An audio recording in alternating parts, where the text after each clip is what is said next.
Selamat malam. Semangat revolusioner dan visioner Kartini mampu menembus tembok besar yang membelenggu perempuan Indonesia di masa lampau hingga saat ini. Spirit yang diwariskan Kartini mewujud dengan semakin banyak perempuan yang berprestasi dan berkontribusi dalam ruang publik dan pengambilan kebijakan strategis negara. Pada momentum peringatan Hari Kartini tahun ini, mari menilik apakah perempuan Indonesia tak lagi bertengger pada urusan domestik. Mari menakar keadilan gender setelah 1 abad pewaris emansipasi, Raden Ajeng Kartini tiada. Apakah spiritnya masih ada? Malam ini bergabung di forum ini sejumlah perempuan hebat.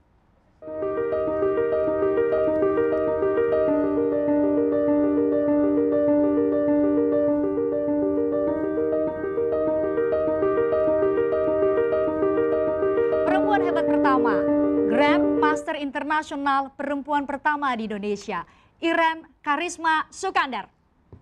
Iren, selamat bergabung. Halo. Silakan. Halo, Mbak Pristia. Saya pakai masker dulu. Tadi saya terpikir untuk ngajak Iren, silakan duduk, ngajak Iren untuk tanding catur, tapi sudah pasti saya kalah. Saya pakai masker dulu. Halo, setelah viral.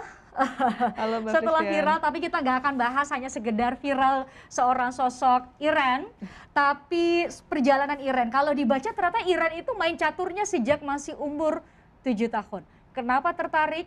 Padahal catur itu diasosiasikan dengan olahraga yang banyak pria di sana. Bisa cerita ke kita semua? Iya, dari dulu sudah diperkenalkan oleh Papa beberapa cabang olahraga, termasuk tenis meja, karena Papa adalah mantan atlet tenis meja nasional. Dan kakak saya, Kaisar, 2 tahun di atas saya, juga sudah dikenalkan juga.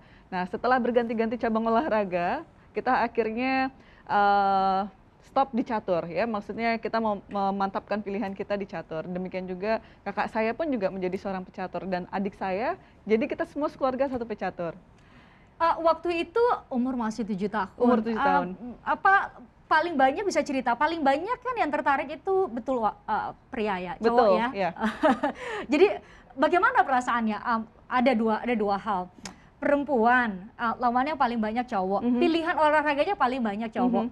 Kenapa? Apa yang membuat Iren meneguhkan hati? Ini jalan saya, ini jalan berkontribusi kepada negara. Iya, jadi aspirasi itu tumbuh bukan pada saat saya memulai pilihan saya di catur, ya. Aspirasi itu tumbuh begitu saya menjadi Grandmaster.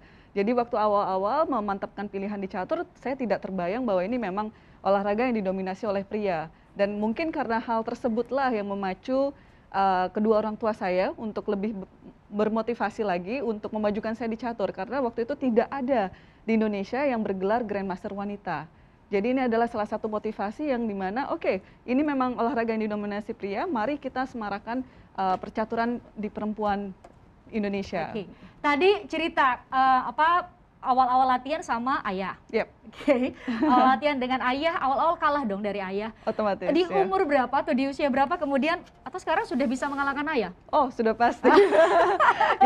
Jadi di umur 7 tahun itu mulai, dan di umur sekitar 11-12 tahun itu saya sudah mulai mengalahkan papa saya, karena di umur 11 sendiri saya sudah masuk ke dalam tim nasional Indonesia untuk SEA Games di Vietnam tahun 2003. Dan saya menjadi atlet termuda di seluruh kontingen waktu itu. Atlet termuda. Saat itu waktu Iren awal-awal memutuskan untuk ya sudah saya fokus ke catur, itu memang apakah banyak perempuan yang bergabung atau tertarik setidaknya jadi atlet catur atau sedikit? Sangat sedikit sekali. Jadi memang dalam perjalanan waktu merintis karir di catur, baik latihan maupun turnamen atau pertandingan, itu saya lebih banyak bermain di kelompok open, terbuka, yaitu memang artinya memang sebagian besar pasti pecatur-pecatur pria. Mungkin hanya sekitar dari 200 peserta, paling top itu 5 pecatur wanita. Apa yang membuat Iren percaya diri saat harus menghadapi pria sekalipun? Saya percaya diri karena saya pemakai otak saya sendiri, ya kan? Dan juga jadi begini, secara umum kepercayaan diri itu bisa tumbuh kalau kita sudah menyiapkan diri. Kalau kita sudah latihan, ya kan, kita menyiapkan diri dan dalam bertanding kita akan merasa lebih siap, ya, merasa lebih percaya diri. Dan itu sudah saya lakukan karena memang dari keluarga saya, dari orang tua saya sudah mengarahkan memang inilah step-step yang harus diambil untuk menjadi seorang atlet profesional, yaitu memang harus latihan, harus bertanding, dan mengorbankan masa kanak-kanak karena waktu itu kan sudah belasan tahun kan. Umur 7 tahun, 12 ya waktu itu ya. Umur 12 tahun bagi sebagian anak-anak mungkin banyak bermainnya, kalau Iren langsung harus latihan. Karena Iren catur butuh fokus banyak ya, waktu yang banyak untuk latihan ya. Bukan hanya catur ya, tapi memang segala bidang yang kita tekuni seperti itu memang harus dibutuhkan totalitas dan banyak pengorbanan. Jadi saya beruntung mempunyai orang tua yang support. Selain mensupport, mereka juga pengalaman akan dunia atlet ya. Jadi memang inilah step-step yang harus diambil, yang memang kita tidak bisa seperti anak-anak kebanyakan lainnya yang hanya sekolah dan lain sebagainya. Jadi saya memang benar-benar mencurahkan diri saya di catur dan sesuai dengan doktrin-doktrin dari keluarga saya, dari orang tua saya. Sampai akhirnya di umur 11 tahun saya sudah mewakili Indonesia di SEA Games, di umur 16 tahun, tidak terlalu lama dari situ, saya menjadi Grandmaster wanita pertama di Indonesia. Apa hal berbeda setelah mendapat gelar itu?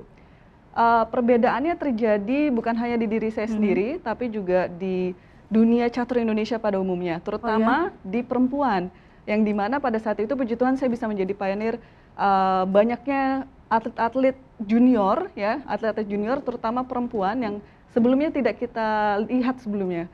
Jadi belum muncul. Jadi begitu tahun 2008 itu saya menjadi Women Grandmaster atau Grandmaster wanita.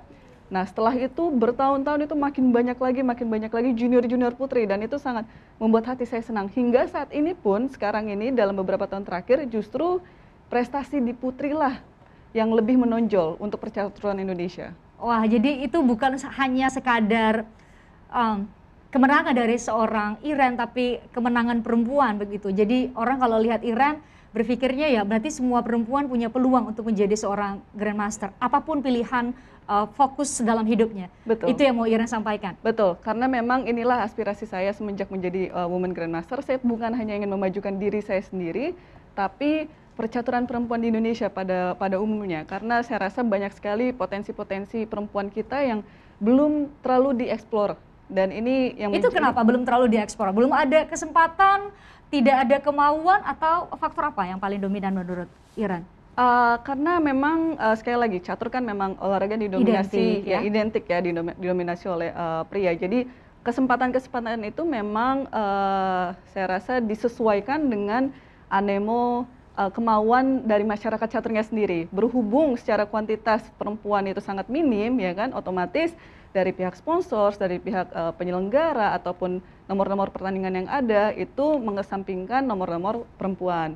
Tapi dengan adanya pembuktian yang saya lakukan, ya kan, ini bisa mendorong bahwa perempuan itu bisa, dan kalau ini kuantitas bisa kita naikkan, otomatis kita akan menghasilkan suatu kualitas juga. Oke, dan kualitas yang bisa mewakili prestasi Indonesia ya di kancah internasional. Betul. Iren, ada nggak perempuan yang kemudian datang ke Iren dan mengatakan bahwa saya begitu terinspirasi, setidaknya para atlet junior catur, ada nggak?